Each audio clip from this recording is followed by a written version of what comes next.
بسم اللہ الرحمن الرحیم الحمد للہ رب العالمین والصلاة والسلام علی رسولہ الکریم وعلی آلہ واصحابہ اجمعین اما بعد۔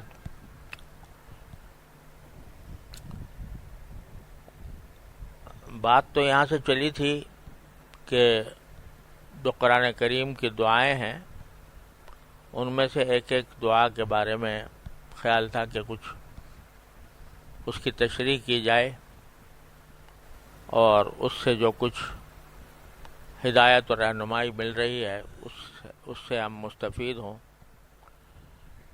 مقصد تو یہ تھا کہ قرآنی دعاؤں کی تشریح ہو۔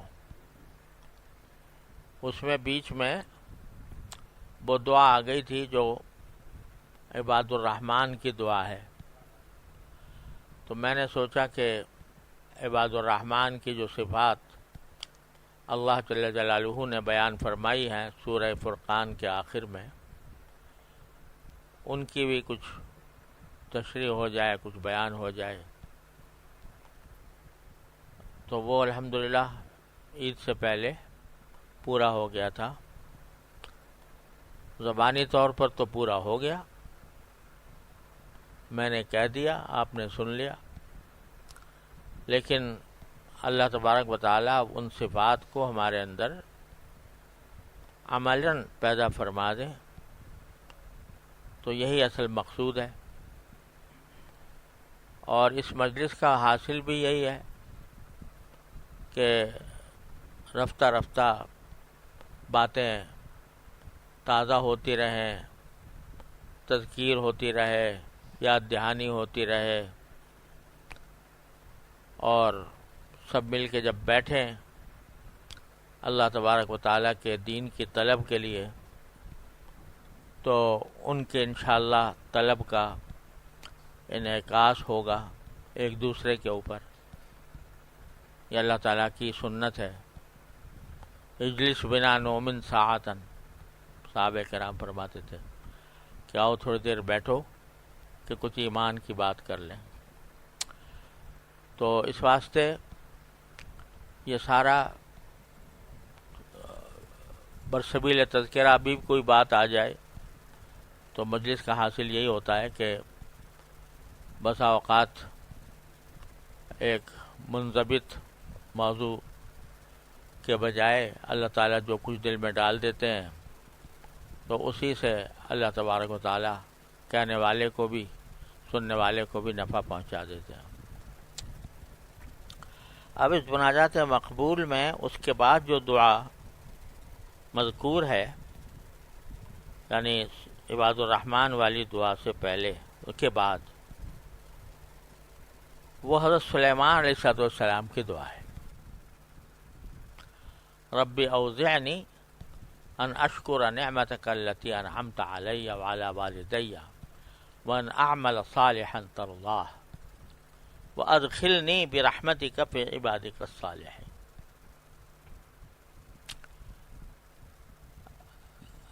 عجیب دعا ہے، اتنی جامع دعا ہے، اور پس منظر یہ ہے کہ حضرت اللہ تبارک و تعالیٰ نے حضرت سلیمان علیہ السلام کو ایسی حکومت عطا فرمائی تھی جو نہ ان سے پہلے کسی کو ملی نہ ان کے بعد کسی کو ملی۔ دعا بھی مانگی تھی، رب ہب لی ملکا لا ینبغی لأحد من بعدی، یا اللہ مجھے ایسی سلطنت عطا فرما کہ جو میرے بعد کسی کو اور نہ ملے۔ تو پیغمبر تھے، دعا قبول ہوئی، اور ایسی سلطنت عطا ہوئی کہ جس کی کوئی نظیر نہ پہلے کبھی ہوئی تھی نہ بعد میں کبھی ہوئی، کہ حکومت انسانوں پر بھی تھی، جنات پر بھی تھی، جانوروں پر بھی تھی، پرندوں پر بھی تھی، ہر چیز پر تھی، اس کا ذکر اللہ تبارک و تعالیٰ نے سورہ نمل میں فرمایا۔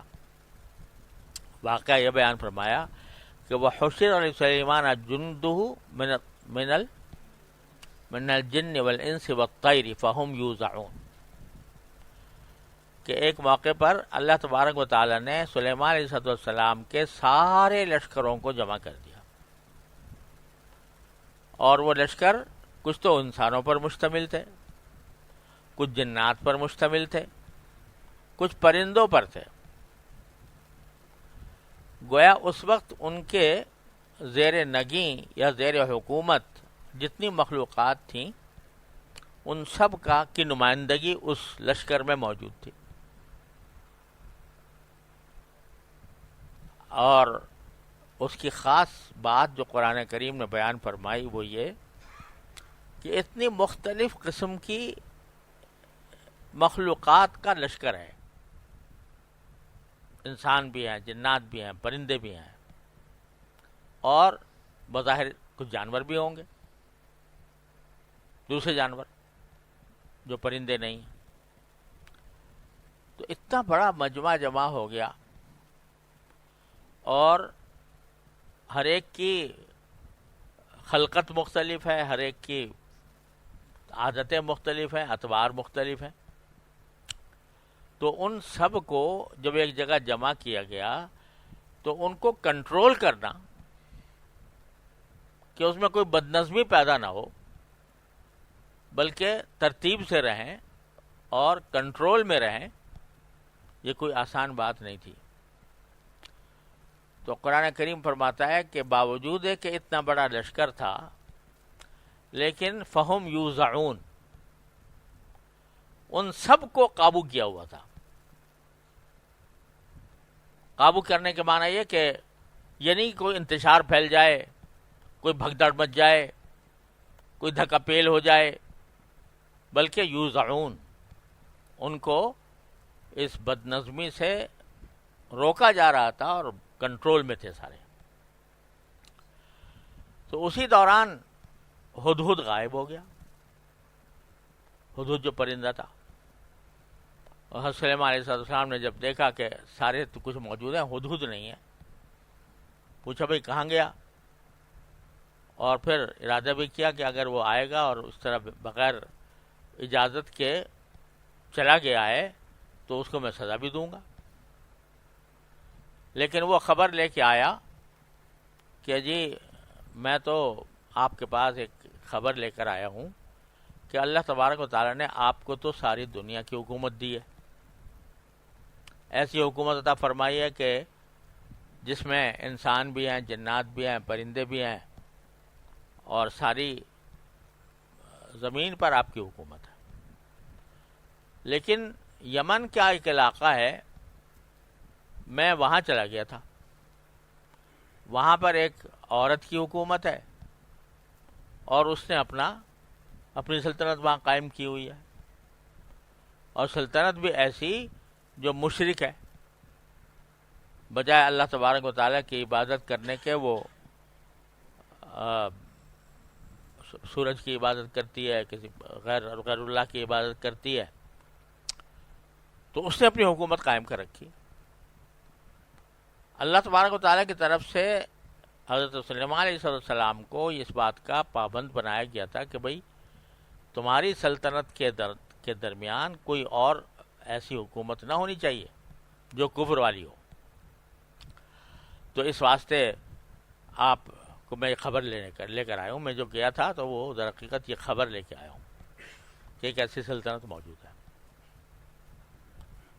تو حضرت سلیمان علیہ السلام کو جب پتہ چلا تو انہوں نے خط لکھا اس ملکہ کے نام، ملکہ بلقیس کہتے ہیں اس کو۔ تو اس کے نام خط لکھا، اور اس خط کا مضمون قرآن کریم نے اتنے مختصر خط تھا، ہے مختصر مگر انتہائی بلیغ۔ بسم اللہ الرحمن الرحیم، اللہ تعالو علی واتونی مسلمین۔ بسم اللہ الرحمن الرحیم سے شروع تھا خط، اور یہیں سے معلوم ہوا کہ خط کا ادب یہ ہے کہ اللہ کے نام سے شروع کیا جائے۔ اللہ تعالو علیہ واتونی مسلمین، میں یہ پیغام دیتا ہوں تمہیں کہ میرے مقابلے میں زور نہ دکھانا، میرے مقابلے میں کوئی ایسی حرکت نہ کرنا جو میری سلطنت کے مخالف ہو. وَأَتُونِي مسلمین، اور ہمارے پاس تابع دار بن کے آ جاؤ. اور حضرت شاہ عبد القادر صاحب محدث دہلوی رحمۃ اللہ علیہ کا جو ترجمہ قرآن ہے بڑا عجیب و غریب ہے.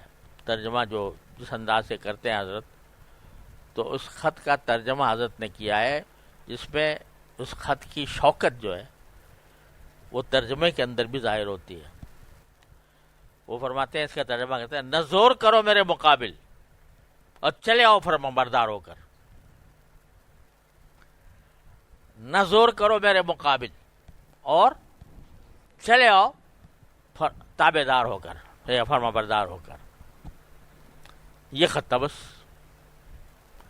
اب وہ جو ملکہ کو خط پہنچتا ہے تو وہ سارے اپنے درباریوں کو جمع کرتی ہے اور کہتی ہے کہ بھئی یہ خط آیا ہے میرے پاس، اب جاؤ، اب بتاؤ کیا کریں.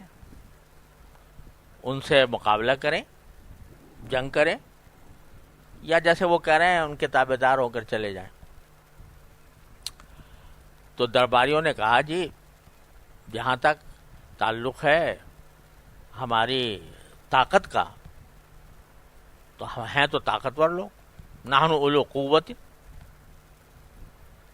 ہم طاقتور لوگ ہیں. ایسا نہیں ہے کہ کمزور ہمیں آگے کمزور سمجھ کے دبا لے.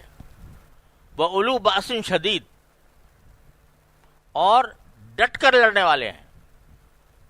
ایسا نہیں ہے کہ کوئی ہمارے مقابل آئے اور ہم پیٹھ دکھا کے بھاگ جائیں. تو اس لیے اب آپ کا فیصلہ ہے، آپ اگر چاہیں تو ہم لڑیں، ان سے لڑیں گے اور ڈٹ کر لڑیں گے، اور اگر آپ چاہیں تو ہم ان کے پاس تابع دار ہو کر چلے جائیں جیسے کہ وہ کہہ رہے ہیں. تو ملکہ تھی سمجھدار، اس نے کہا بھائی بات یہ ہے کہ اگر یہ بادشاہ ہیں بڑے، اور بادشاہوں کا طریقہ یہ ہے کہ جب کسی بستی کو فتح کرتے ہیں تو ان الملوک اذا دخلوا قریۃ افسدوها وجعلوا اعزۃ اہلها اذلہ. بادشاہوں کا طریقہ چلا آتا ہے کہ جب کسی بستی کو فتح کرتے ہیں تو اس میں فساد مچتا ہے، اور اس کے جو لوگ ہوتے ہیں ان کو عزت اپنی سنبھالنی مشکل ہو جاتی ہے، وہ ان کو ذلیل کر کے چھوڑتے ہیں. وَكَذَلِكَ يَفْعَلُونَ، اور یہ بھی ایسے ہی کریں گے اگر ہم لڑنے کا ہم نے فیصلہ کیا. لہذا بہتر یہ ہے کہ کچھ بات چیت سے معاملہ حل ہو جائے. تو میں ایسا کرتی ہوں کہ میں ایک ہدیہ بھیجتی ہوں ان کے پاس، تحفہ بھیجتی ہوں. تو اب دیکھتے ہیں وہ تحفے کے جواب میں ہمیں کیا کہتے ہیں. کچھ ہمارے سے صلح کی بات کرتے ہیں، کچھ ہم تحفے سے کچھ ان کا دل نرم پڑتا ہے. تو وہ تحفہ بھیج دیا سلیمان علیہ السلام کے پاس. حضرت سلیمان علیہ السلام کے پاس جب تحفہ پہنچا تو حضرت سلیمان نے جواب میں فرمایا کہ تم مجھے مال کے ذریعے مجھے میری امداد کرنا چاہتے ہو اور مال کے ذریعے مجھے خریدنا چاہتے ہو. اللہ نے مجھے جو کچھ دیا ہے وہ اس سے 1000 درجہ بہتر ہے جو تمہارے پاس ہے. تو اب اگر تم نے میری بات نہ مانی تو اب میں تمہارے پاس ایک ایسا لشکر بھیجوں گا کہ تمہیں اس کے مقابلے کی طاقت نہیں ہوگی، اور لہذا سیدھے سیدھے تابع دار بن کر آ جاؤ. لیکن ساتھ ہی حضرت سلیمان علیہ السلام نے یہ چاہا کہ قبل اس کے کہ وہ لوگ تابع دار بن کر آئیں ان پر ایک بات واضح کر دی جائے. وہ کیا؟ وہ یہ بات واضح کر دی جائے کہ ہم جو تم سے کہہ رہے ہیں کہ بھئی تم ہمارے تابع دار بن کے آ جاؤ، ہمارے مقابلے میں زور نہ کرو، یہ عام بادشاہوں کی طرح کی بات نہیں ہے. وہ بادشاہ جو ملک گیری کی خاطر لڑتے ہیں ان کا پیش نظر کچھ اور نہیں ہوتا سوائے اس کے کہ ہمارے اقتدار میں اور توسیع ہو جائے، ہمارا اقتدار اور بڑھ جائے. تو اس طرح کا جو ہم آپ سے مطالبہ کر رہے ہیں وہ محض زمین حاصل کرنے کے لیے، اپنے اقتدار کو بڑھانے کے لیے، اپنے شان و شوکت جتانے کے لیے ایسا نہیں کر رہے، بلکہ ہم معمور من اللہ ہیں. ہم اللہ تعالیٰ کی طرف سے ہمیں حکم دیا گیا ہے بحیثیت پیغمبر کے، بحیثیت نبی کے، کہ ہم اس زمین پر اللہ کے سوا کسی کی بالادستی قبول نہ کریں. یہ دکھانا چاہتے تھے حضرت سلیمان علیہ السلام. تو اس کا عملی مظاہرہ چاہتے تھے کہ اس کو پتہ چل جائے، آنکھوں سے وہ دیکھ لے کہ یہ عمل جو ہو رہا ہے یہ محض کسی ذاتی خواہش کی بنیاد پر نہیں ہو رہا، سیاسی اقتدار حاصل کرنے کے لیے نہیں ہو رہا، بلکہ اللہ کے حکم کے تحت ہو رہا ہے. لہذا اس کو ایک معجزہ دکھانا چاہیے. تو معجزہ دکھانے کے لیے حضرت سلیمان علیہ السلام نے اپنے دربار کے لوگوں سے کہا کہ بھائی میں چاہتا ہوں کہ قبل اس کے کہ وہ ملکہ میرے پاس آئے، ملکہ آئے اور اس کے لوگ آئیں، اس سے پہلے میں چاہتا ہوں جس تخت پر وہ بیٹھتی ہے وہ میرے سامنے آ جائے یہاں، اس کے آنے سے پہلے. یعنی اس کو یہ منظر دکھائیں کہ جب وہ یہ آئے تو اس کا جو تخت تھا وہ پہلے سے یہاں پر موجود ہو، جس سے وہ سمجھ جائے کہ یہ سارا کچھ جو ہو رہا ہے یہ محض ظاہری سیاسی اقتدار کی خاطر نہیں ہو رہا، اللہ کے حکم سے ہو رہا ہے، ورنہ یہ تخت یہاں کیسے موجود ہوتا. لہذا حضرت سلیمان علیہ السلام نے اپنے پاس ان کے ہر طرح کے نا جنات بھی تھے اور ہر طرح کے لوگ تھے، تو ان سے کہا بھائی کون ہے جو میرے پاس اس کا تخت لے آئے قبل اس کے کہ وہ یہاں پر پہنچے. ابھی وہ پہنچی نہ ہو، اس سے پہلے میرے پاس کوئی تخت لے آئے. تو ایک جن تھا بڑا قوی، اس نے کہا جی یہ تو کوئی ایسی مشکل بات نہیں ہے، میں تو اس کا جو تخت ہے اٹھا کے لے آؤں گا قبل ان تقوم من مقامک. آپ اپنی مجلس سے اٹھے نہیں ہوں گے ابھی کہ اس سے پہلے لا کے رکھ دوں گا یہاں پہ. یعنی اس نے تو یہ کہا کہ اتنی دیر میں لے آؤں گا کہ آپ کا دربار ابھی چل رہا ہے، آپ کی نشست باقی ہے، مجلس ہو رہی ہے، مجلس کے ختم ہونے سے پہلے لا کے میں وہ تخت یہاں رکھ دوں گا. قال عفریت من الجن انا اتیک بہ قبل ان تقوم من مقامک. تو وہاں یہ تو جن تھا، اور جن نے اپنی قوت کا مظاہرہ کرنے کے لیے یہ بات کہی تھی، لیکن کوئی اللہ والے بھی تھے، تو ان کو اللہ تعالیٰ نے کتاب کا علم دیا تھا. اور بہت سے مفسرین کا کہنا یہ ہے کہ خود سلیمان علیہ السلام تھے. تو انہوں نے کہا تم تو یہ بات کہہ رہے ہو کہ بھائی میں مجلس ختم ہونے سے پہلے لے آؤں گا. تو اس نے کہا جس کے پاس کتاب کا علم تھا.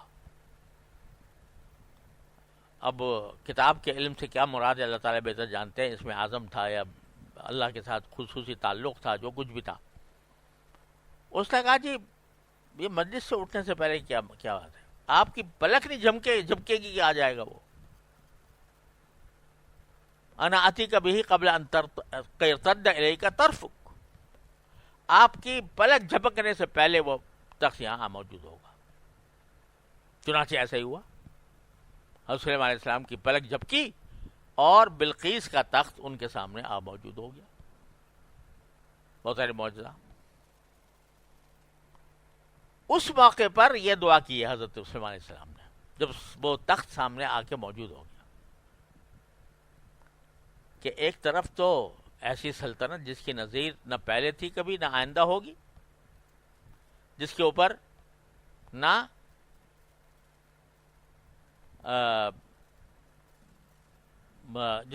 یا جو صرف انسانوں پر نہیں، جنات پر نہیں، پرندوں پر، درندوں پر، ہر ایک پر حکومت ہے، ہواؤں پر حکومت، اتنی شان و شوکت، اور پھر اتنا زبردست کارنامہ کہ جو مقابل ملکہ تھی اس کا تخت پلک جھپکنے میں سامنے موجود ہوا. تو اس موقع پر آدمی کے دل میں ایک بہرحال خیال ہوتا ہے کہ مجھے اتنی بڑی بادشاہت عطا کی گئی، مجھے اتنا بڑا اقتدار بخشا گیا، اور جو میرا مقابل ہے اس کا تخت جو ہے وہ پلک جھپکنے میں میرے سامنے آ گیا. تو اس موقع پر یہ دعا فرمائی حضرت سلیمان علیہ السلام نے، رب اوزعنی ان اشکر فلما راہ مستقرا عنده. ہاں وہ تو بعد میں ہے. ہاں یہ جو میں بات کر رہا ہوں، یہ دعا جو ہے، یہ معاف کیجیے گا، میرے ذہن سے اتر گئی بات.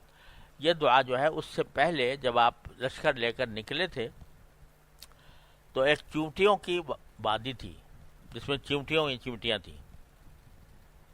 تو ان میں جو چیونٹیوں کے سردار تھی وہ باہر نکل کر کہنے لگی کہ چیونٹیوں تم اپنے اپنے بلوں میں گھس جاؤ، کیونکہ کہیں ایسا نہ ہو کہ سلیمان علیہ السلام اور ان کا لشکر جو ہے تمہیں رون ڈالے. تو اس وقت یہ دعا فرمائی جائے، رب اوزعنی ان اشکر نعمتک التی انعمت علی وعلی والدی وان اعمل صالحا ترضاہ وادخلنی برحمتک فی عبادک الصالحین. کیا معنی؟ ربی، اے میرے پروردگار. یعنی یہ اقتدار نظر آ رہا ہے، انسانوں پر حکومت، جنات پر حکومت، پرندوں پر حکومت، جانوروں پر حکومت، چیونٹیاں بھی اس اقتدار کا کہ گن گا رہی ہیں. تو اس وقت کہیں ایسا نہ ہو میرے دل میں کوئی عجب آ جائے، میرے دل میں کوئی بڑائی آ جائے کہ بھائی میں اتنا بڑا بادشاہ بن گیا ہوں، اتنی بڑی سلطنت مجھے حاصل ہو گئی ہے. تو اس وقت یہ فرمایا، یہ دعا کی، رب اوزعنی ان اشکر نعمتک، اے میرے پروردگار مجھے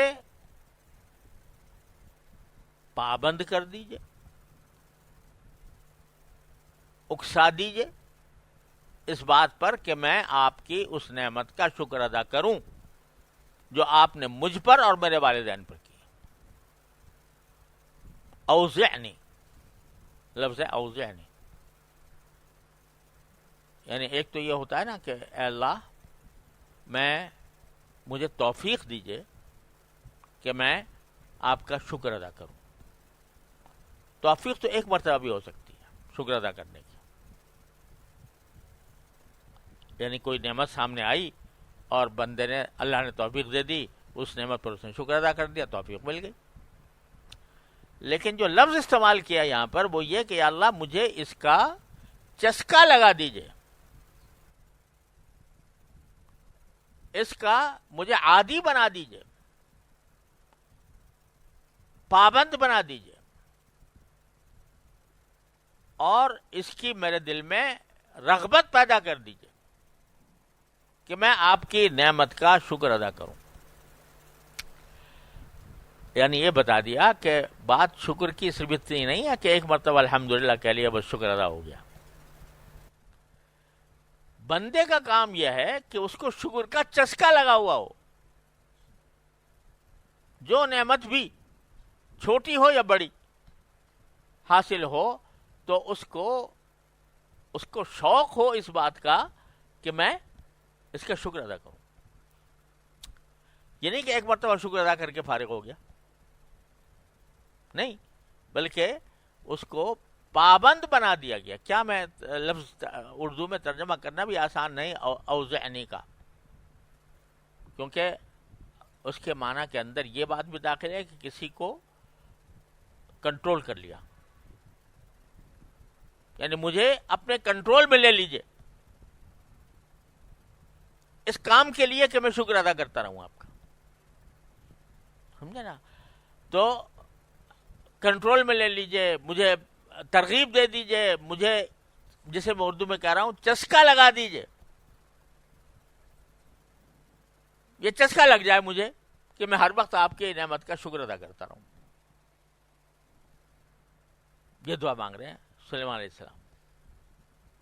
کہیں ایسا نہ ہو کہ اس شان و شوکت کو دیکھ کر، اس اقتدار کو دیکھ کر، اس کو دیکھ کر میرے دل میں کوئی بڑائی پیدا ہو جائے کہ میں اتنا بڑا بادشاہ ہوں، اس کے بجائے مجھے چسکا لگا ہوا ہو آپ کی نعمتوں کے شکر ادا کرنے کا، جو آپ نے مجھ پر فرمائی اور میرے والدین پر فرمائی۔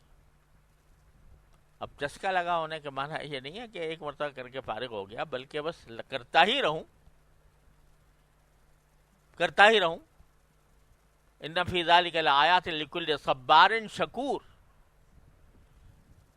وہ شخص جو صبر کا عادی ہو اور شکر کا عادی ہو۔ تو شکر صرف یہ نہیں ہے کہ زبان سے ایک مرتبہ کہہ لیا، بلکہ اس اللہ تعالیٰ کی نعمتوں کا دل میں ایک استحضار رہے ہر وقت، اور یہ چسکا لگا ہوا ہو کہ میں اللہ کا شکر ادا کروں۔ جتنا بندہ شکر ادا کرے گا اتنا ہی تکبر سے دور ہوگا، عجب سے دور ہوگا، خود پسندی سے دور ہوگا، شیخی مارنے سے دور ہوگا، شیخی بگاڑنے سے دور ہوگا۔ اس لیے کہ جب وہ اللہ کا شکر ادا کر رہا ہے تو معنی اس کے یہ ہے کہ میں تو اس قابل تھا نہیں کہ یہ ساری نعمت مجھے حاصل ہوتی، نہ میں اس قابل تھا کہ مجھے یہ حاصل ہوتی، اور نہ میرے طاقت میں تھا کہ میں یہ چیز حاصل کر لیتا۔ جو کچھ ملا ہے اس کی بارگاہ عالی کی طرف سے ملا ہے، لہذا میں تو شکر ادا کرتا رہوں گا۔ تو یہ اوزعنی ان اشکر نعمتک التی انعمت علیہ کے اندر یہ بات مفہوم داخل ہے کہ شکر کا بندے کو کیا لگ جائے، چسکا لگ جائے۔ ہمارے حضرت والا فرمایا کرتے تھے، اللہ تعالیٰ ان کے درجات بلند فرمائے، کہ شکر کی رٹ لگایا کرو، رٹ لگاؤ، دعا کی، استغفار کی اور شکر کی۔ رٹ لگانے کے معنی یہ کہ چلتے پھرتے اٹھتے بیٹھتے تصور کرو کہ تمہیں کیا کیا نعمتیں اللہ نے دی ہیں۔ تمہاری آنکھ دیکھو، تمہاری کان دیکھو، تمہاری ناک دیکھو، تمہاری زبان دیکھو، تمہارے دانت دیکھو، تمہارے ہاتھ دیکھو، تمہارے پاؤں دیکھو، ایک ایک عضو جو ہے ایک کائنات ہے اللہ تعالیٰ کی نعمتوں کی۔ تو اس کا تصور کرو اور شکر ادا کرتے رہو، شکر ادا کرنے والے بن جاؤ۔ تو اے میرے پروردگار، یہ چیمٹیاں تک میرے اس اقتدار کا کہ گن گا رہی ہیں، اور یہ سارے مخلوقات میرے اقتدار کی سے مرعوب ہیں، لیکن یہ میرا کچھ نہیں ہے، اس میں جو کچھ ہے وہ آپ کی عطا ہے۔ لہذا مجھے چسکا لگا دیجئے اس بات کا کہ میں آپ کی نعمت کا شکر ادا کروں جو آپ نے مجھ پر اور میرے والدین پر کی۔ اور پھر شکر صرف زبان سے نہ کروں کہ زبان سے کرتا رہوں الحمدللہ الحمدللہ الحمدللہ، اور عملاً نافرمانی کرتا رہوں، عملاً میں آپ کے حکم کی خلاف ورزی کرتا رہوں، زبان سے شکر ہو زبان پر اور عملاً کر رہا ہوں گناہ کا ارتکاب۔ تو یہ ایسا نہ ہو وَكَنْ أَعْمَلَ صَالِحًا، شکر زبان سے بھی ہو اور عمل سے بھی ہو، کہ میں جو کام کروں وہ صالح کروں، یعنی نیک کام کروں۔ عمل صالحاً میں سب کچھ داخل ہو گیا نا، پوری شریعت آ گئی، ساری طاعات آ گئی، سارے عبادات آ گئی، سارے اچھے معاملات آ گئے، سارے اچھے اخلاق آ گئے، سارے اچھے آداب آ گئے۔ تو عمل صالحاً، ایک تو یہ کہ میں آپ کا شکر گزار بندہ بن جاؤں، ہر وقت شکر ادا کرتا رہا کروں، اس کا مجھے شوق ہو جائے، اور پھر میں عمل بھی صالح کروں، نیک کروں، اور نیک بھی کیسا کہ ترضا ہو، عمل صالحاً ترضا ہو، ایسا نیک عمل جو آپ کو پسند ہو۔ بڑا معنی خیز جملہ ہے، ایسا عمل صالح جو آپ کو پسند ہو۔ بعض اوقات انسان اپنے طرف سے گھڑ لیتا ہے کہ بھئی اس وقت میرے لیے یہ عمل اچھا ہے، لیکن اللہ تعالیٰ کی مرضی نہیں ہوتی. عمل اگرچہ صالح ہے لیکن اللہ تعالیٰ کی مرضی نہیں ہے، وہ اللہ تعالیٰ کی پسند نہیں ہے.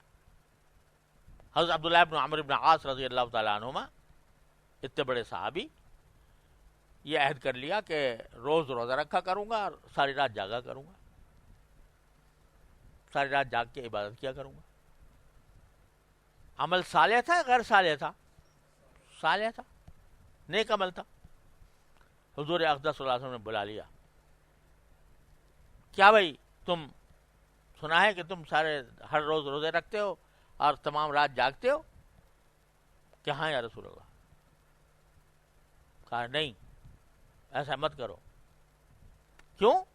اس لیے کہ ان لنفسک علیک حقا، تمہاری جان کا بھی تم پر حق ہے. وان لزوجک علیک حقا، تمہاری بیوی کا تم پر حق ہے. وان لزورک علیک حقا، تمہارے مہمانوں کا تم پر حق ہے. وان لعینک علیک حقا، اور تمہاری آنکھ کا تم پر حق ہے. لہذا روزے بھی رکھو، افطار بھی کرو، اور تہجد بھی پڑھو اور سو بھی. یہ جو تم نے طریقہ اختیار کر رکھا ہے کہ بھئی یہ روزانہ روزے رکھتے ہو اور ساری رات جاگتے ہو، تو یہ تمہارے نفس کے حق کے خلاف ہے، تمہاری آنکھ کے حق کے خلاف ہے، تمہاری بیوی کے حق کے خلاف ہے. لہذا مت کرو. تو عمل صالح تو تھا مگر اللہ کو پسند نہیں تھا. پسند کب ہوتا ہے؟ پسند اس وقت ہوتا ہے کہ آدمی جس وقت اللہ تعالی کی طرف سے جس امر کا مطالبہ ہو اس وقت وہ کام کرے. یہ نہیں کہ اپنا شوق پورا کر رہا ہے. شوق ہو گیا نمازیں پڑھنے کا، نفلیں پڑھنے کا، مثلا نفلیں پڑھے جا رہے ہیں اور بیوی بچے بھوکے مر رہے ہیں، تو یہ بظاہر عمل صالح تو ہے لیکن اللہ کو پسند نہیں ہے. ماں باپ بیمار پڑے ہیں، ان کو خدمت کی ضرورت ہے، اور آپ نے کہا جی میں تو فلاں کا بیان سننے جا رہا ہوں، سمجھے آپ، اس میں جا کے ان کے بیان سنوں گا اور دین کی باتیں سیکھوں گا. ارے بھائی دین کی پہلی بات تو یہ ہے کہ تیرے والدین بیمار پڑے ہوئے ہیں، تمہارے پاس تمہارے لیے اس سے بڑی کوئی عبادت نہیں ہے روئے زمین پر اس وقت والدین کی خدمت سے زیادہ. تو چاہے وہ عمل صالح ہو دیکھنے میں، لیکن ترضاہ نہیں ہے، وہ نہیں ہے جو اللہ کو پسند ہو. تو دعا میں کتنا خیال رکھا حضرت سلیمان علیہ السلام نے کہ اللہ مجھے شکر گزار بنائیے، اور شکر گزار صرف زبانی نہیں بلکہ عملی بھی، کہ میں آپ کی طاعت میں لگا رہوں، نافرمانی سے بچوں اور نیک کام کروں، اور نیک کام بھی وہ کروں جو آپ کو پسند ہو. یہ مانگنے کی بڑی زبردست ضرورت ہے اس بات کی. یا اللہ عمل صالح وہ ہو جو آپ کو پسند ہو. جو ان کو پسند نہیں تو کیا عمل صالح ہوا وہ؟ جو ان کو پسند نہیں تم اپنے شوق سے کر رہے ہو. شوق ہو گیا ہمیں، تعلیم کا ہو گیا، تبلیغ کا ہو گیا، بیان کا ہو گیا، جہاد کا ہو گیا، نفلیں پڑھنے کا ہو گیا. تو شوق پورا کرنے کا نام دین نہیں ہے. اللہ تعالیٰ کی طرف سے جس وقت جو مطالبہ ہے اس مطالبے کو پورا کرنے کا نام دین ہے. اس لیے فرمایا کہ وَأَنْ أَعْمَلَ صَالِحًا تَرْضَاهُ، ایسا عمل دے کرنے کی توفیق عطا فرمائیے جو نیک بھی ہو اور اس کو آپ پسند بھی کرتے ہو. اور پھر وَأَدْخِلْنِي فِي عِبَادِكَ الصَّالِحِينَ، اور مجھے اپنے نیک بندوں میں شامل کر لیجیے. یعنی میری منتہا معراج یہ ہے، یہ سلطنت، یہ دولت، یہ عیش، یہ آرام، یہ اقتدار یہ کچھ نہیں، کوئی حقیقت نہیں اس کی. حقیقت کیا ہے کہ آپ کا بندہ بن جاؤں. بادشاہ بننے میں کوئی فضیلت نہیں ہے، اقتدار حاصل ہونے میں کوئی فضیلت نہیں ہے. فضیلت قائم ہے کہ میں آپ کا بندہ بن جاؤں. ادخلنی برحمتک فی عبادک الصالحین، اپنی رحمت سے مجھے اپنے نیک بندوں میں شامل فرما لیجئے. یہ دعا کب فرمائی؟ جب دیکھا کہ اقتدار اتنا زبردست ہے کہ چیمٹیاں بھی ڈر رہی ہیں اور چیمٹیاں بھی ہمارے اقتدار کا گن گا رہی ہیں، تو یہ دعا کی. اور وہ جو میں واقعہ سنایا کہ تخت آ گیا سامنے، تو جب تخت آ گیا پھر دوبارہ دہرائی یہ بات. جب تخت آ کے سامنے رکھا گیا پلک جھپکتے ہی تو فرمایا ھذا من فضل ربی لیبلونی اشکر ام اکفر.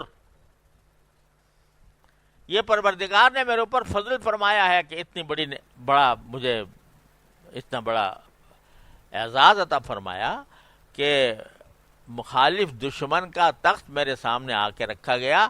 یہ نعمت جو ہے یہ اللہ کے فضل سے ہے، میرا کوئی کمال نہیں ہے.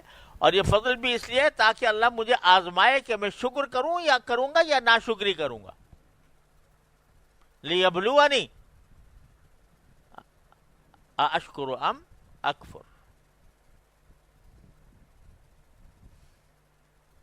اور پھر یہ بھی فرما دیا فمن شکر فانما یشکر لنفسہ، جو شکر کرتا ہے وہ خود اپنے فائدے کے لیے کرتا ہے. اللہ میاں کو تمہارے شکر کی ضرورت نہیں ہے. اللہ تبارک و تعالی تمہارے شکر کرنے سے بے نیاز ہے. ساری زندگی ساری مخلوقات مل کے ناشکری کرتی رہیں، اس کے عظمت و جلال میں، اس کی کبریائی میں حبہ برابر کمی نہیں آتی. تو جو شکر کرتا ہے وہ اپنے ہی لیے کرتا ہے، لنفسہ. ومن کفر، اور جو ناشکری کرتا ہے فإن اللہ غنی کریم، تو اللہ تعالیٰ بہت بے نیاز ہے. کرتے رہو ناشکری، اس کی عظمت و جلال میں کوئی حبہ برابر کمی نہیں ہوتی. وہ خود غنی ہے اور کریم ہے. تو یہ دعا جو تھی وہاں یہ تھی کہ اللہ مجھے شکر گزار بنا لیجئے. اور یہاں جب آ گیا، ایک تخت آ کے رکھا گیا، اتنا بڑا معجزہ سامنے آ گیا. نتیجہ یہ ہوا کہ جب وہ بلقیس آئی تو پہلے تو ان کے محل کو ہی دیکھ کے اس کے پسینے چھوٹ گئے. حضرت سلیمان علیہ السلام کا جو محل تھا، اور وہ اس میں وہ جو شیشوں کا فرش تھا، تو وہ جب آئی تو دیکھا کہ وہ شیشوں کا فرش جو ہے اس کو ایسا لگا جیسے کوئی پانی کا تالاب ہے. تو اس نے اپنے پائچے چڑھا لیے کہ میں اس میں یہاں سے گزر کے جاؤں گی. اب سلیمان علیہ السلام نے کہا یہ تالاب نہیں ہے، یہ جو ہے فرش ہے. تو بس اس کے بعد اس کی اور دیکھا، اور جب وہ تخت دیکھا تو پوچھا سلیمان علیہ السلام نے کہ ہاکذا عرشکی، تمہارا تخت جو ہے ویسے ہی ہے یا نہیں؟ تو قالت کأنہ ہو، تو اس نے کہا کہ یہ تو ایسا لگ رہا وہی ہے میں نہیں. تو آگے جب دیکھا یہ معجزہ آنکھوں سے تو پتہ چل گیا کہ یہ سلیمان علیہ السلام جو کچھ کہہ رہے تھے یہ ملک گیری کی خواہش کی وجہ سے نہیں کہہ رہے تھے. یہ اللہ تبارک و تعالیٰ کی طرف سے ان کے اوپر فضل تھا، اللہ تعالیٰ کی طرف سے وحی تھی، اور اس کا معجزہ انہوں نے آنکھوں سے ہم نے دیکھ لیا. تو فوراً کہہ اٹھی کیا؟ قالت رب انی ظلمت نفسی واسلمت مع سلیمان للہ رب العالمین. کیا ہے میرے پروردگار، اب تک میں نے اپنی جان پر بڑا ظلم کیا، تیرے ساتھ شرک کر کے، اپنی سلطنت جما کے شرک کے اوپر بڑا ظلم کیا. واسلمت مع سلیمان للہ رب العالمین، اب میں اپنے آپ کو سلیمان کے ساتھ رب العالمین کا مکمل فرما بردار میں اپنے آپ کو بناتی ہوں. اسلام لے آئی. تو یہ سارا کچھ حضرت اللہ تعالیٰ نے جو ذکر فرمایا ہے تو اس میں ایسی اللہ تعالیٰ میں قصہ کہانی نہیں سناتے ہیں, وہ ہمارے لیے درس ہوتا ہے, تعلیم ہوتی ہے. تو یہ کہ اتنی بڑی عظمت کے بعد, جس جیسی عظمت کسی کو دنیا میں نہ پہلے حاصل ہوئی نہ بعد میں, اس عظمت کے بعد بھی عاجزی دیکھو, تواضع دیکھو, رجوع اللہ دیکھو, تعلق مع اللہ دیکھو کہ کس طرح وہ ساری اپنی شان و شوکت کو ہیج در ہیج سمجھ کر اللہ تبارک و تعالیٰ سے کس طرح رجوع کر رہے ہیں کہ اللہ جو کچھ ہے آپ کی عطا ہے, میرا اپنا کچھ بھی نہیں. اسی طرح جو نعمت بھی بندے کو عطا ہو, چاہے وہ ظاہری مال و دولت ہو, شہرت ہو, یا علم ہو, یا عبادت ہو, سب اللہ تبارک و تعالیٰ کی نعمتیں ہیں. کسی نعمت پر بھی اترانا کہ یہ مجھے حاصل ہو گئی ہے, میں بڑا علامہ ہو گیا ہوں, میں بڑا دولت مند بن گیا ہوں, دوسروں کے دل جو ہے میری طرف بہت کھینچے ہوئے ہیں. ارے سب کچھ جو کچھ بھی ہے سب اللہ جل جلالہ کی عطا ہے. جب یہ بندہ تصور کرتا ہے تو خواہ وہ کتنے بھی اونچے مقام پر دنیا میں پہنچ جائے, اس کا سر مزید جھکتا ہے اور جھکتا ہے اللہ تعالیٰ کی طرف کہ اللہ میں تو اس قابل تھا نہیں, آپ نے کہاں سے کہاں پہنچا دیا. تو یہ سبق ہے سارا جو دیا جا رہا ہے اس آیت کریمہ میں اور اس دعا میں. رب اوزعنی ان اشکر نعمتک التی انعمت علی وعلی والدی وان اعمل صالحا ترضاہ وادخلنی برحمتک فی عبادک الصالحین. یاد کر لو یہ دعا اور مانگا کرو. اللہ تعالیٰ مجھے بھی توفیق عطا فرمائے, آپ کو بھی توفیق عطا فرمائے. وصلی اللہ تعالی علی خیر خلقہ سیدنا محمد.